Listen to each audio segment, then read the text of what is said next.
오늘 참 많이들 오셨는데요. 잘들 오셨습니다. 환영합니다. 애터미는 모든 분들이 성공할 수 있는 객관적 조건을 모두 갖추고 있습니다. 저 영감탱이가 지 회사니까 그러겠지. 근데 그런 게 아니고 저는 경제학자입니다. 35년간 사관학교에서 경제학 교육, 경제학 강의를 했는데 세계 모든 나라가 직면한 공통적인 문제가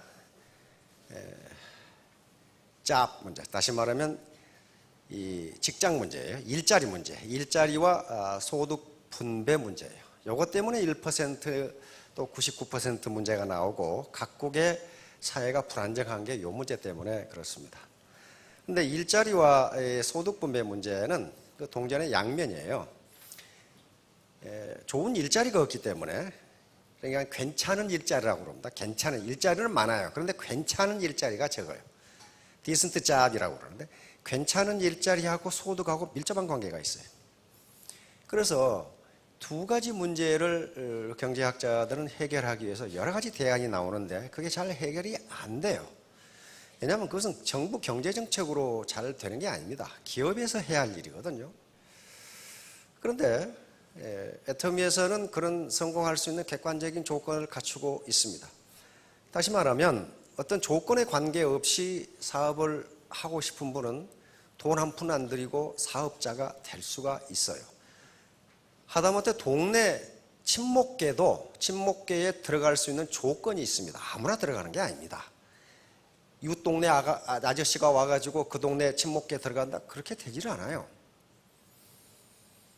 그런데 애터미는 진입의 자유가 있기 때문에 하고 싶은 사람은 누구든지 할 수 있고 하기 싫으면 언제든지 그만둘 수 있어요. 다시 말하면 진입과 퇴출 자유가 있어요. 그러니까 이게 진입과 퇴출 자유가 있으니까 이게 사소한 사업이겠거니 그러시는데 그렇지가 않습니다. 한 달에 수천만 원을 버는 사업이 어떻게 사소한 사업입니까? 빅 비즈니스예요. 그러니까 이 빅 비즈니스에서 성공할 수 있는 조건을, 객관적 조건은 다 갖추고 있는데 그러면 누구나 성공하느냐? 그런 건 아니에요. 아무나 성공하는 건 아니에요. 가장 중요한 조건이 반드시 성공하겠다는 간절함이에요. ardent desire. 간절하게 원하지 않으면요, 그 누구도 성공할 수 없어요. 나는 반드시 성공하겠다는 그건 자기 태도, 애티튜드, 마음가짐이거든요. 그 마음가짐 하나만 있으면 성공할 수 있어요. 또 한 가지 조건을 든다면 겸손함입니다. 겸손함. 자기가 똑똑하다고 하는 사람은 내 성공한 걸 본 적이 없어요. 왜냐하면 이건 휴먼 네트워크, 인적 네트워크로 이루어진 사업이기 때문에 혼자서 하는 사업이 아니에요. 그러니까 파트너와 스폰서가 재심 합력하지 않으면 절대로 성공 못해요. 그 두 가지 요건만 갖춘다면 누구나 성공할 수 있어요. 마지막 액세서리로는 우리 지금 좀 몸이 좋지 않으신 분 않다고 지금 뉴스에 봤는데 소설가 유해수 선생이 존버정신이라고 하는 게 있습니다. 그 정신이 뭔지 처음 오신 분은 도대체 모를 텐데 아주 형이사학적이고 아주 깊은 철학적 의미가 있는 정신이 존버정신이에요. 존나게 버티는 정신이에요. 그러니까 이게 포기하지 마시고 끝까지 버티세요. 자, 오늘 제가 잡은 제목은 줄탁동시입니다. 큰 옥편을 찾으면 이자가 나옵니다. 이 줄자거든요. 줄자인데 컴퓨터에서 이자를 찾으면 안 나올 수가 있어요. 이게 컴퓨터에서는 뭘 찾아야 이자가 나오냐면요. 컴퓨터에서는 최자를 찾으면 나옵니다. 여기서 줄은 의성어입니다. 의성어로 어미닭이 달걀을 품으면은 안에서 여러 가지 이제 생리 활성이 일어나서 병아리가 알을 깨고 나올 시기가 되면은 병아리가 안에서 껍질을 탁탁탁 두드린답니다. 이것을 중국인들이 듣기는 줄줄줄 그렇게 들었어요. 그래서 여기서 줄은 병아리가 껍질을 깨고 나오기 위해서 어미닭에게 보내는 신호예요. 안에서 줄줄줄 하면은 그 소리를 듣고, 요 탁은 쫄탁단인데요, 여기서는 의성어로 탁탁탁 그 말이에요. 어미닭이 그 소리를 듣고 밖에서 탁탁탁 하고 쪼아주는 겁니다. 그러면 껍질이 깨지면서 병아리가 살아서 나옵니다. 그래서 줄과 탁이 동시에 이루어져야 이 병아리가 생명을 얻고 살아갈 수가 있어요. 만약에 안에서 병아리가 줄줄줄 하고 신호를 보냈는데 어미닭이 탁탁탁 하면서 맞장구를 쳐주지 않으면 안에서 죽는다 그 말이에요. 반대로 안에서 병아리가 신호도 안 했는데 밖에서 깨버리면 어떻게 되겠어요? 여기서 또 죽는다 그 말이에요. 그러니까 줄과 탁은 동시에 이루어져야 생명을 탄생할 수가 있어요. 이게 줄탁동시입니다. 이것이 원래 선가, 다시 말하면 참선을 하는 이 데서 쓰는 말인데, 이것이 일반으로 나오면서 스승과 제자 사이의 관계, 지도자와 팔로워의 관계, 애터미 같으면 스폰서와 파트너와 관계가 줄탁동시가 돼야 돼. 다시 말하면 상호작용이 있어야 돼. 인터랙션. 상호작용이 있어야 성공할 수 있지, 어느 한쪽의 힘만 가지고는 살아남을 수가 없다 하는 게 줄탁동시입니다. 자, 배우는 자와 가르치는 자의 관계도 똑같아요. 배우는 자가 배우고 싶은 마음이 있고 가르치는 자가 가르치고 싶은 마음이 없다면 그 교육은 효과가 없다 하는 게 줄탁동시예요.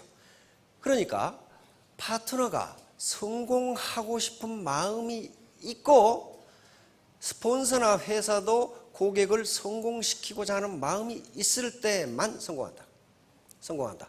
파트너 자신이, 즉 사업자 자신이 간절하게 성공하고자 하는 마음이 없고 회사를 경영하는 사람이 사기쳐서 돈 벌 생각만 있다면 절대로 아무도 성공 못한다는 것이 줄탁동시예요. 두 개가 맞아야 돼요. 두 개가. 바로 애터미 사업에 비유하면 병아리를 누구라고 볼 수 있냐면 신규 사업자나 파트너 또는 신규 고객을 병아리라고 볼 수 있고, 기존 사업자나 스폰서의 관계는 어미닭이라고 할 수가 있어요. 만일에 신규 사업자나 고객이 줄줄줄 하고 이거 사업 어떻게 합니까? 이 제품 어떻게 설명합니까? 어떻게 신규 사업자를 리크루팅 합니까? 하고 물어봤을 때 스폰서가 탁탁탁 하면서 가르쳐 줘야 둘 다 성공한다. 둘 다 살아난단 말이에요. 그런데 어떤 케이스가 있냐면은 맨 나무 탓만 하는 사람이 있어요. 지금도 가끔 저한테 편지가 와. 요것은 이래서 안 되고 저것은 저래서 안 되고 전부 안 되는 것만 적어가지고 와요. 그 사람은요, 뭘 해도 성공 못해. 이건 성공하기 위해서 줄줄줄 하는 것이 아니고 엉뚱한 짓거리 하는 거란 말이에요. 절대로 성공 못합니다. 그렇게 나무 탓만 하는 사람은 줄줄줄 하지 않는 거예요. 그런 걸 탁탁 깨주면 나와서 죽어버려. 그 다음에 스폰서가 억지로 끌고 가는 사람이 있어요. 하기 싫다는데 말을 물가로 억지로 끌고 갈 수는 있지만 물을 먹일 수는 없습니다. 물을 먹는 건 자신이 해야 돼요. 그래서 이런 경우도 생존을 못해요. 죽어버립니다. 이 사람이 간절한, 성공하겠다는 간절한 마음, 이게 줄줄줄 하는 마음인데 이게 없으면 안 돼요. 세상에 공짜는 없고 뿌린 대로 거둡니다. 다시 말하면 애터미 사업이 객관적 성공 조건을 가지고 있지만은 아무것도 안 했는데 성공한다. 그런 법이 없어요. 만약에 애터미 사업을 하면 다 성공한다 했으면 여기 계시는 분들은 여기 못 앉아 계세요. 왜냐하면 서울대학, 연세대학 나온 놈이 다 앉아 있을 거라고. 그렇게 좋은 게 있어? 하고. 그런데 다행히 그것이 아니기 때문에 우리 보통 사람의 몫이 된 거예요. 그리고 불법 다단계가 무지무지 많아요. 불법 다단계, 지금도 사기치는 놈이 있고, 엊그제도 그 사기치는 뉴스 나오던데 가만히 들어보니까 사기 당한 놈이 나쁜 놈이더라고 보니까. 그럼 사기를 어떻게 치나 봤더니 사기 당한 사람이 일확천금을 바란 거예요. 우리 대한민국에 그런 거 없습니다. 그런 거 없어요. 절대로 일확천금 바란 거 없어요. 근데 다행인 것은 그런 불법 다단계들이 다단계에 대한 이미지를 나쁘게 해놨기 때문에 그나마 우리 보통 사람 서민 차지가 된 거예요. 이미지가 좋다면 이미 삼성이나 현대가 다 해자시고 이게 안 남아있어요. 아주 사기꾼들이 똥칠을 해놔가지고 그 대기업들이 똥을 튀길까봐 안 하는 거예요 지금. 그러나 그 기획실에서는 보고 있을 거예요. 저거 돈 되네 저거. 그렇게 보고 있을 거라고요. 일반적으로 값이 나가는 제품은, 품질이 괜찮은 제품은 짝퉁이 있어요. 루이비통 짝퉁 있죠. 근데 동네 가방 짝퉁이 있어요? 없어요. 그러면 이런 다단계의 짝퉁이 많다는 것은 괜찮다는 거예요. 그게 괜찮기 때문에 짝퉁이 나오는 거예요. 안 괜찮으면 짝퉁 만들어도 못 만들어요. 안 만들어 그런 건. 응? 안 만들어. 고무신 짝퉁 있는 거 봤어요? 그거 없어요. 그거. 그런 거 없어. 누가 만들어도 안 만들어 그거. 괜찮은 제품만 짝퉁이 나와요. 자, 그래서 반드시 세상에 공짜는 없습니다. 뿌린 대로 거둔다. 자, 교학동시. 요건 이제 줄탁동시하고 같은 개념입니다. 이게 애터미 사업하고 밀접한 관련이 있기 때문에 논어에서 제가 인용해 놓은 겁니다. 불알, 여지하, 여지하자, 오말, 여지하, 야의. 무슨 말이냐면 공자님 말씀입니다.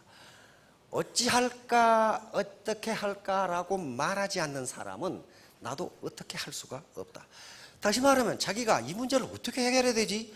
라고, 내가 어떻게 성공해야 되지? 라고 고민하지 않는 사람은 공자 같은 현인도 성자도 어쩔 수가 없다. 자기가 하기 싫은데 어떻게 내가 가르치겠냐? 어떻게? 이 문제를 어떻게 해결할까? 이 문제를 어떻게 해결할까? 라고 고민하는 사람만 나는 가르친다 그랬어요. 자, 불분, 불계, 불비, 불발, 그 이루, 불이, 삼우판, 즉 불부야. 무슨 말이냐면은 나는 알려고 애쓰지 않으면 가르치지 아니하며, 표현하려고, 요 불비는, 요 비는 표현하려고 애쓰되 낱말을 몰라서 표현을 못하는 걸 비라고 그래. 표현하려고 애쓰지 않으면 일깨워지지 아니하며, 한 모퉁이를 들어주면, 하나를 가르쳐주면 세 모퉁이를 스스로 드는 반응을 보이지 않으면 다시 가르치지 않는다. 왜? 가르쳐봐야 소용이 없기 때문이에요. 가르쳐봐야 소용이 없어. 하나를 가르쳐주면 그걸 호기심을 가지고 자꾸 스폰서에게 뭘 하나, 파트너에게 뭐 하나 가르쳐주면 열심히 해서 다른 걸 더 알아보려고 해야지. 마치 어미 제비가 새끼 제비에게 먹이 물어다 줘도 입만 벌리고 앉아있으면 다시는 가르치지 않는다. 공자 같은 현인이 이렇게 했습니다. 그러면 공자가 사람을 구분해서 그랬느냐? 그렇지가 않아요. 다음 보세요. 자왈, 유교, 무료. 이가 유명한 말입니다. 가르침에 있어서 신분적 차별은 없다. 선언하죠. 나는 아무나 가르친다. 왜 그랬겠어요? 공자 자신이요, 천민 중에 천민. 천민도 그런 천민이 없어. 공자 아버지는 70살이 넘은 숭냥흐리라는 사람이에요. 숭냥을. 공자 어머니는 단골레 딸인데 16살 먹은 안징제라는 여인이야. 70살 먹은 할아버지, 16살 먹은 단골레 딸이에요. 그게 공자의 부모예요. 사마천의 사기에 보면은 야합에 의해서 공자를 낳았다 이렇게 돼 있어. 야합. 말이 좀 어르신 아시겠죠? 들에서 뭐 했다 그 말이에요 지금.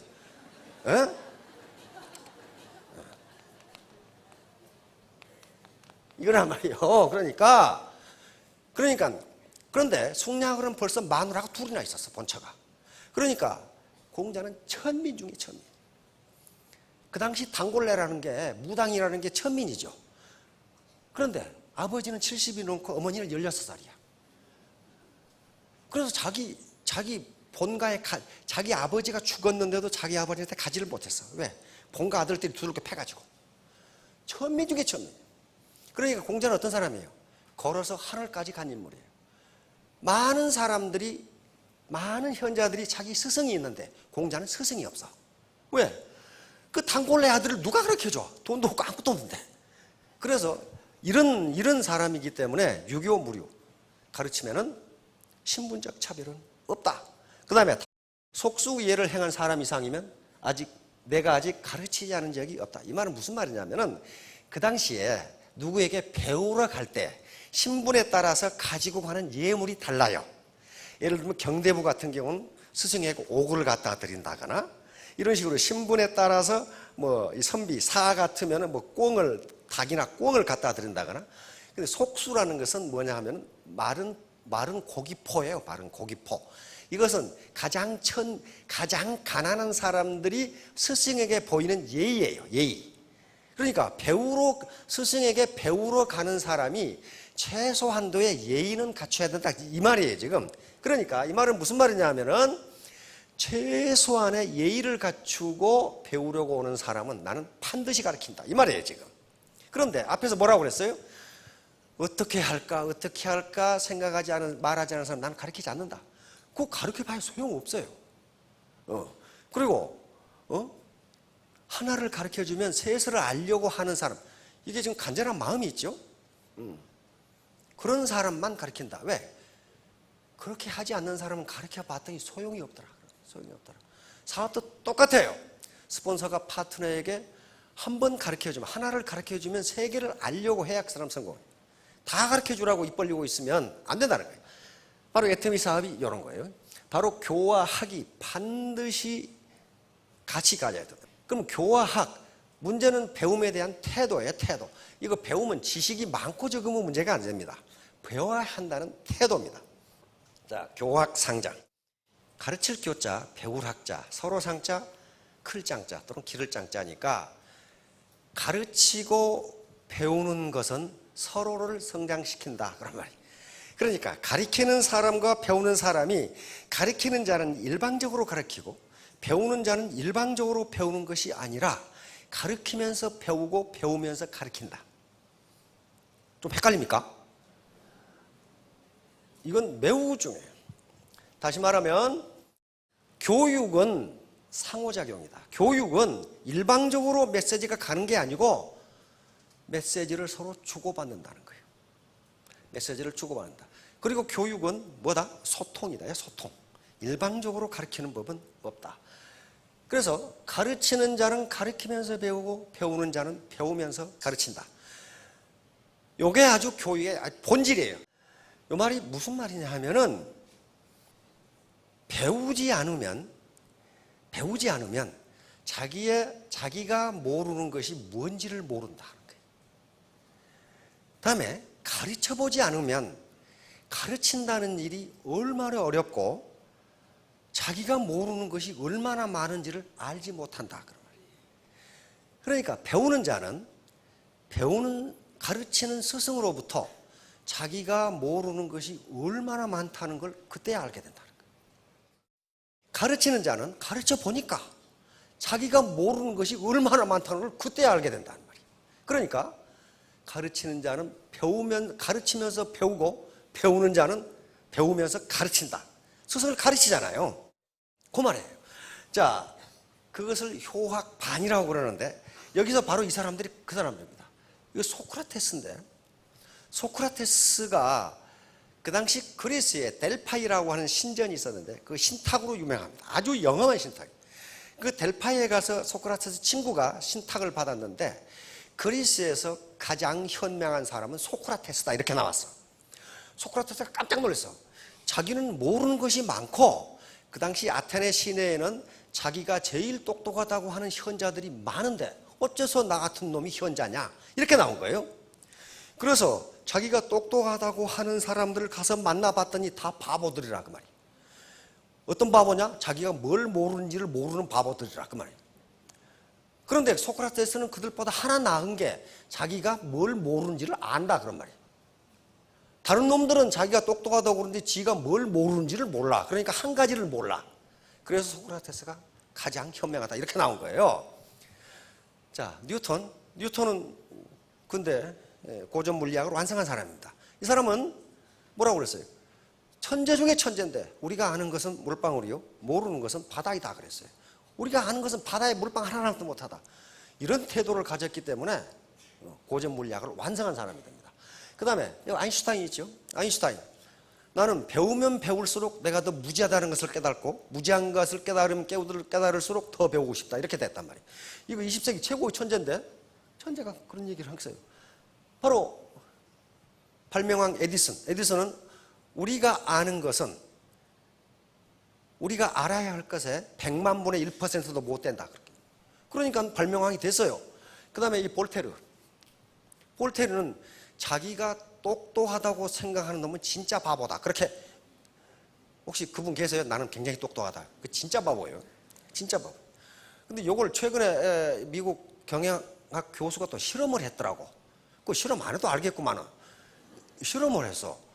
쑥 임상 실험을 해보니까 진짜 똑똑한 사람은 자기가 모르는 것이 많다고 생각하더라 이게. 그러니까 모르는 것이 많다고 생각하니까 어떻게 합니까? 계속 공부를 해. 계속 다른 사람 말을 들어. 근데 바보는 자기가 무지 똑똑하다고 생각하고 있더라 이거야. 그러니까 다른 사람 말도 안 듣고 공부도 안 해. 그러니까 시간이 갈수록 그러면 바보가 되더라 이게.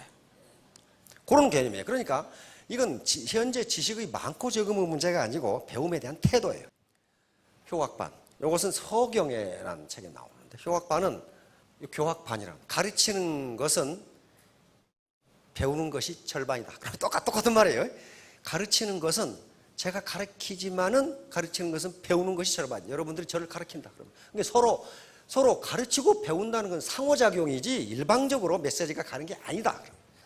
열명이라는 서경에 나와 있는 열이라는 재상 이름이고, 이건 무정이라는 임금이 명했다 그래서 열명인데, 여기에 앞에 글에 세 가지가 나옵니다.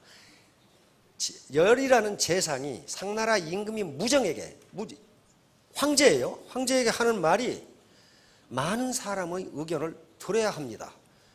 황제한테 얘기한 거예요. 황제한테. 그러니까 황제면, 그 당시에 황제면 어떻습니까? 아주 무소불위의 권력을 가지고 있는데도 많은 사람의 의견을 들어야 합니다. 옛 교훈, 역사에서 배우라. 과거에서 배우지 않는 나라 치고 오래가는 나라가 못 봤습니다. 그렇게. 옛일에서 배우라. 세 번째, 임금에게 하는 소리가 배움에 있어서는 겸손한 태도를 취해야 합니다. 이 세 가지를 조언한 거예요. 그러면서 여기에 가르치는 것은 배우는 것이 절반입니다. 임금이 신하에게 가르친다고, 백성을 가르친다고 생각하지 말라 이거야. 백성으로부터 배우는 게 절반이다.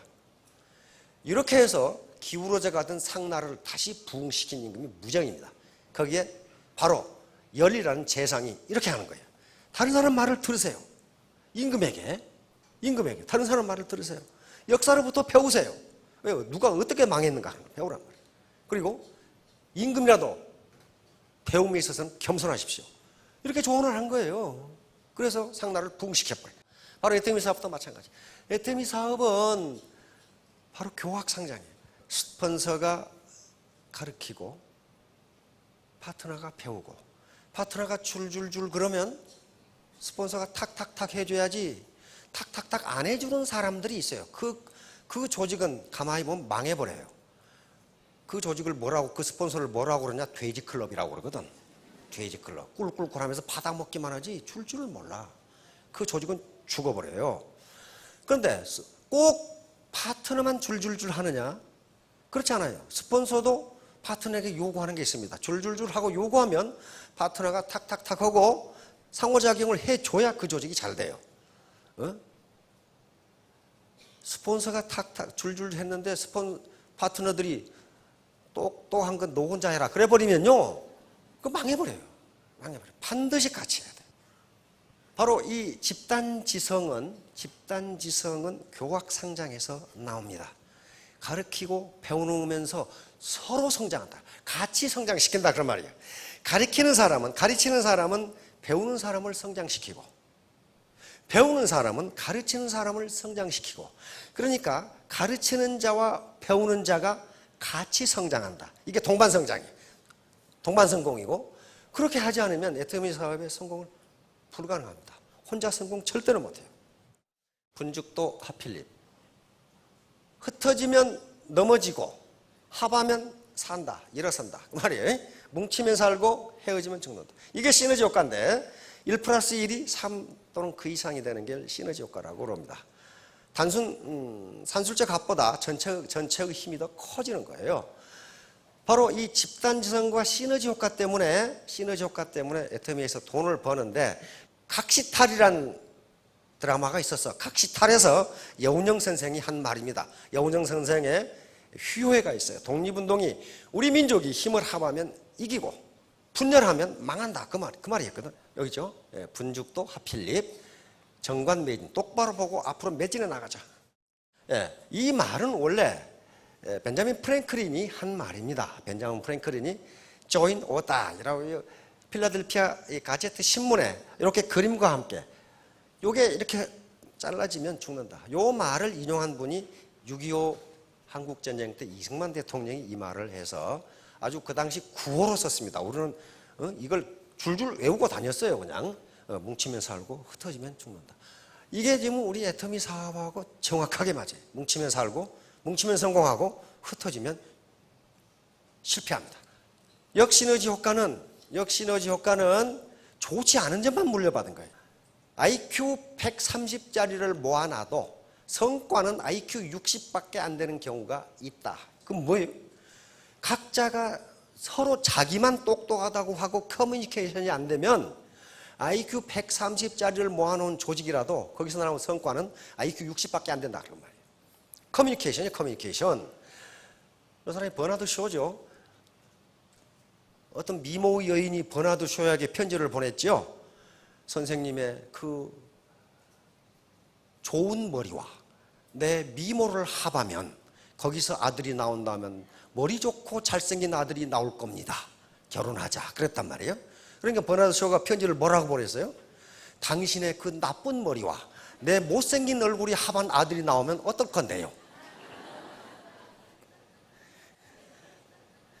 자, 시너지 효과. 시너지 효과는 바로 1+1이 3 이상이 되는 것인데요. 가장 전형적인 것은 청춘 남녀가 결혼해서 아이를 낳는 게 시너지 효과입니다. 1+1이 2가 돼야 되는데 3이 되잖아요. 4가 되잖아요. 이때 반드시 이질적인 것이 만나야 돼요. 남자와 남자가 만난다거나 여자가 여자가 만나면 절대로 3이 되지 않습니다. 그래서 반드시 시너지 효과는 언제 나타나느냐? 다른 이질적인 요소가 만날 때 나타나요. 뉴욕이라든가 런던이라든가 파리라든가 하는 데가 패션 도시입니다. 그런데 우리 프로야구가 시작되면은 미국에서 스카우터들이 우리 야구장에 와서 야구 구경을 해서 유망한 선수를 뽑아서 이 미국의 메이저리그에 팔아먹는단 말이에요. 그러면 이제 이 슈퍼모델 스카우터들도 슈퍼모델을 스카우트하기 위해서 전 세계를 돌아다닌답니다. 그러면 슈퍼모델 이 스카우터들이 그러면 뉴욕이나 뭐 프랑크푸르트나 런던이나 무슨 또 이 파리 패션쇼에 가느냐? 그렇지가 않다고 그래요. 뭘 보냐 하면은 역사책을 보고 역사적으로 어떤 지역이 가장 침략을 많이 당했는가? 그리고 가장 개방적인 지역이었던가? 거기에 혼혈이 많아. 혼혈이. 피가 여러 번 섞인, 여러 민족하고 섞인 혼혈이 많은데 그 혼혈이 아주 기가 막히다는 거예요. 여기 보듯이 키가 늘씬하고 얼굴이 예쁘고 몸매가 아주 좋고 그다음에 머리까지 좋답니다. 그래서 뉴욕타임스에서 조사를 해봤어요. 조사를 해봤더니 세계 슈퍼모델의 대부분은 혼혈이다 이렇게 결론을 했어요. 순혈은 계속 열성만 나온다. 그런데 유전학적으로 그것이 왜 그러는가는 아직 결론을 못 내리겠어요. 왜 그런 현상이 나타나는지. 이제 늑대소년 이야기는 늑대가 기르다가 나중에 사람이 길러봤더니 어떻게 되더라? 배우지 못하더라. 다시 말하면 이렇게 전체 미팅 시스템에 참여하지 않고 집에서 혼자 있는 사람은 결코 애터미 문화를 배울 수 없다는 게 늑대소녀 이야기가 준 교훈이에요. 나중에 데려다가 앞만 가르쳐봐도 안 되더라는 거예요. 그릇을 잡는데 1년 반을 교육시켰더니 겨우 그릇을 잡더라는 거예요. 그 정도 안 돼요. 문학을 혼자 떨어져 살고 있으면. 여기서 많은 분들이 테스트머니를 할 때, 이 스피치를 하실 때 내 힘으로 성공하는 게 아니다. 그건 틀림없는 사실입니다. 그 사람이 무슨 겸손해서 그런 얘기 하는 게 아닙니다.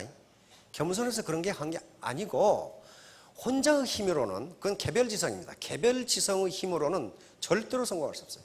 이건 집단지성이 되어야 됩니다. 집단지성. 서로 동반성장이 돼야 돼요. 줄줄 탁탁 하면서 동반성장이 돼야 돼요. 그렇지 않으면 성공 못합니다. 왜 동반성장이 돼야 되냐 하면은 라인을 뻗어가면서 그것이 기하급수적으로 소득이 늘어나기 때문에 가능해요. 혼자는 산술급수밖에 되지를 않아요. 혼자 아무리 구멍가게를 열심히 해도 그건 산술급수입니다. 그러나 많은 사람이 휴먼 네트워크를 통해서 사업을 하게 되면 기하급수 원리가 거기에 적용이 돼요. 자, 보세요. 1원으로 시작한 임금이 기하급수로 늘어나면 한 달에 얼마나 될까? 어떤 구두쇠 사장님이 임금을 주기 싫어해. 그러니까 한 청년이 가서 저는 임금을 오늘은 1원 받고 내일은 2원 받고 모레는 4원 받고 2배씩 받겠습니다. 30일 계산 보니까 600원이면 되겠거든? 그러니까 그러자 그랬어요. 그런데 보세요. 어떻게 되는가 보세요. 예. 열흘이 지나도 500원 밖에 되지 않았고 이게 구성이니까 열흘 지난 거죠. 열흘이 지나도 500원 밖에 안 되니까 1,500원 되겠구만. 그런데 날이 갈수록 어떻게 됩니까? 25일이 되니까 1,677만 원이 돼. 30일이 되니까 5억이 넘어요. 31일이 되면 10억이 넘습니다. 그러니까 1원으로 시작한 게 30일이 넘으면 5억이 넘어요. 5억이 넘는다. 이것이 기하급수예요. 그런데 우리는 산술급수에는 아주 친밀하지만 잘 알고 있지만 기하급수는 잘 몰라. 기하급수는 잘 몰라요. 그런데 기하급수 유력 때문에 애터미 사업자들이 돈을 버는 거예요. 혼자의 힘으로 절대로 안 됩니다. 더군다나 기하급수가 적용되기 위해서는 그 단계가 밑으로 많이 내려가야 돼요. 10단계 내려가 봐야 500원밖에 안 된다. 그런 말이에요. 500원밖에 안 돼요. 한 달에 500원 받아서 어떡할 거냐고 말이에요. 10단계 내려가. 20단계를 내려가면 20단계를 넘어가면 그때서 52만 원이에요. 그러나 30단계를 넘어가니까 5억이 넘어간다. 그러니까 애터미처럼 무한 단계를 인정해 주지 않으면 기하급수가 성립이 안 돼요. 안 됩니다. 종이를 50번 접으면 어떻게 될까? 이것은 종이 요 A4지 한 장이 0.1mm입니다. 100장이야 1cm가 돼요. 요거 50번 접으면 얼마나 될까? 아이고 천정만큼 하겠네. 지구에서 태양까지 갔다 가는 거리예요, 그게. 이게 기하급수예요. 그래서 네트워크 사업에서 돈을 버는 사람이 나오는 거예요. 절대로 혼자 힘이 아닙니다. 자, 결론입니다. 줄딱동시와 공명. 그러면 파트너가 줄줄줄 했을 때 스폰서가 탁탁탁 해주고, 스폰서가 줄줄줄 했을 때 파트너가 탁탁탁 해주면 성공해요. 이걸 공명이라고 합니다. 리소넌스라고 하는 거예요. 공명. 공명은 엄청난 힘을 발휘합니다. 공명은 무섭습니다. 엄청난 힘을 발휘해요. 그러니까 주파수가 같으면, 스폰서와 파트너의 주파수가 같으면 공명이 일어나서 전업주부가 5천댁이 된다고요. 그런데 공명이 일어나지 않고 주파수가 다르면 감쇄진동이 일어나서 망해버려요. 예, 저쪽 애터미 지사가 있는 미국 시애틀 북쪽에 타코마라고 하는 해협이 있습니다. 그 해협에 걸쳐진 서스펜션 브리지입니다. 바로 이순신 대교를 생각하시면 돼요. 그렇게 돼 있어요. 양쪽으로 그 쇳줄이 쑥 있어가지고 다리가 이렇게 밑으로 걸치고 있죠. 그 브릿지예요. 그 브릿지가 미국에서 건설한 건데요. 세계에서 세 번째로 긴 스팬을 가지고 있는 건데 저게 무너져 버렸어요. 근데 그날 바람이 세게 불었느냐? 그렇지 않아요. 초속 19m밖에 바람이 불지 않았고 그 다리는 초속 50m에 견디도록 설계되어 있는데 그게 작은 바람에 무너져 버린 거예요. 그래서 이게 이제 이 학자들이 왜 무너졌느냐 거예요. 왜? 아주 지금까지 역사적으로 그 다리가 무너진 적이 없고 그런데 바람이 세게 불지도 않았는데 왜 무너졌냐? 그 공명 때문에 그렇습니다. 모든 물체는 고유 진동수라는 걸 가지고 있어요. 다리에 고유 진동수가 있어요. 고유 진동수가 있는데 바람이 초속 19m로 불었을 때 이것이 교각에 부딪히면서 와류, 소용돌이 바람이 일어나는데 이 소용돌이 바람의 진동수가 다리의 고유 진동수하고 거의 일치한 거예요. 그렇게 되면은 아까 그 공식이 나온 바와 같이 이렇게 돼버려요.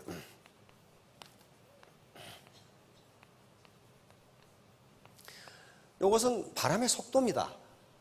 바람의 속도니까 0.19밖에 되질 않아요. 그런데 이것은 이 다리의 고유 진동수고 이것은 소용돌이 바람의 진동수입니다. 이것이 만약에 비슷하게 돼버리면 어떻게 돼요? 분모가 매우 작아져서 이것이 0에 가까우면은 이 진폭, 앰플리튜드입니다. 진폭이 무한대에 가까워요. 다시 말하면 구조물이 붕괴돼 버려요. 그렇게 힘이 있어요. 그러니까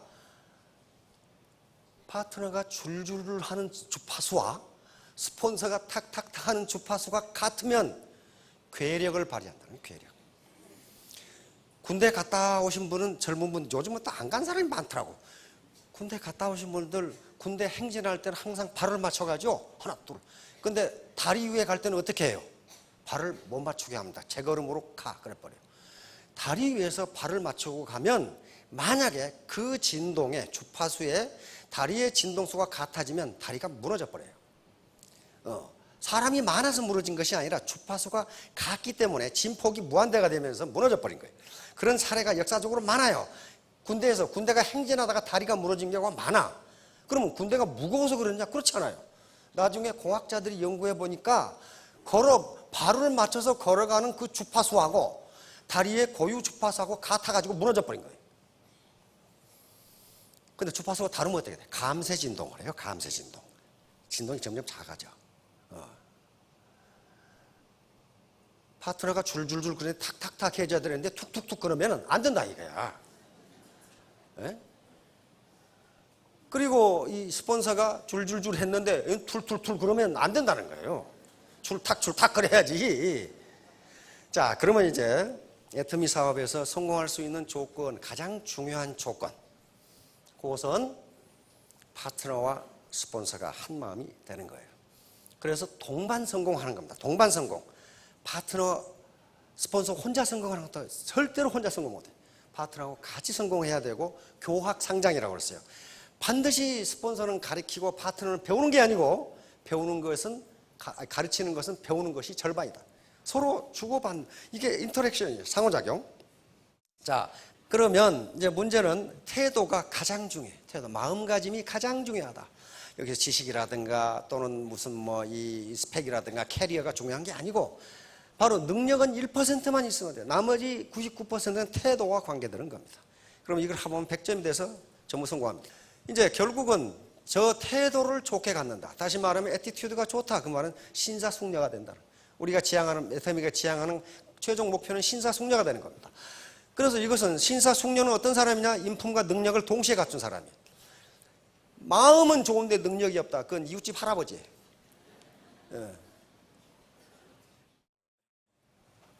근데 능력은 있는데 인품이 없다. 그건 사기꾼이라고. 그러니까 두 개를 갖추어야 그게 신사숙녀가 된단 말이에요. 이렇게 두 개를 갖춘 사람은 우리는 매력 있다 그래요. 매력 있다. 또 우리말로 멋있다. 그렇게. 그래, 애터미 사업은 멋있는 사람이 성공한다. 멋있는 사람이 성공한다. 만약 이걸 합해보면, 알파벳 순으로 합해보면 72점이에요. 자손에게 돈 물려줘도요, 그 애티튜드, 마음가짐이 엉망인 놈은 술 먹다 죽고 말아. 폐가 망신해. 어빌리티, 능력이 있다고 자랑한 사람도 독불장군이 돼가지고 성공 못해. 논리지, 지식 있다고 자랑하는 사람도 100점이 안 돼. 애티튜드가 100점이 돼. 겸손한 태도로, 그 다음에 반드시 성공하겠다는 간절한 마음을 가지시면 3년 후, 5년 후에 전부 월천댁 이상이 되실 겁니다. 예, 감사합니다.